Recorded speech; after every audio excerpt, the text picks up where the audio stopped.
How to set up admin access to Squarespace website. Hello guys and welcome to this new tutorial. In today's video, I'm going to show you how simple and easy it is to set up an admin access to your Squarespace website. So the process is going to be inviting some contributors or admins into your website and let them or delegate for them some tasks like managing your store on Squarespace, managing the blog by posting and also modifying or editing the posts or the blog posts, and also set up the contributors like designers and also the let's say here the supervisors. So we are going to head over to squarespace.com, sign in for an account, and visit the account dashboard.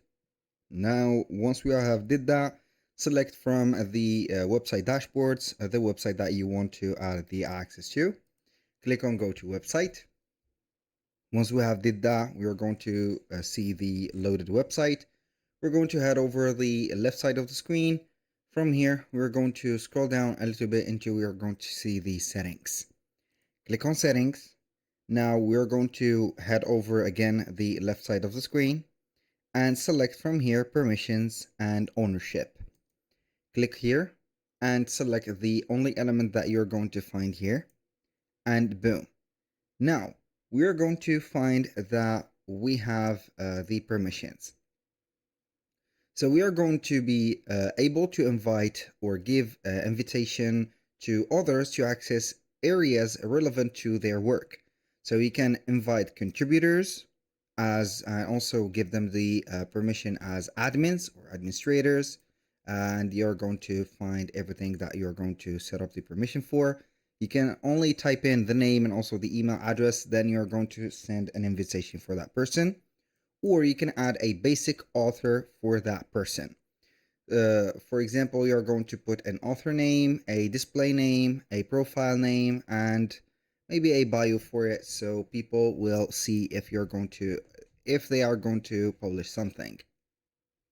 Now, for the contributors, you're not going to be only setting up admins, but only whatever you want, like the website editors, some only analytics. You are going to only have some moderating for the comment section, only viewers, a store manager, as you can see, email campaign editor, scheduling administrator, and etc. So for the admin, you can go ahead and click on administrator, and it is going to be having the full access, only the ownership could not be changed. Now, aside from those two, you can go ahead and transfer the ownership of the website from yourself to someone else. So basically, you're going to give up the account that you have set.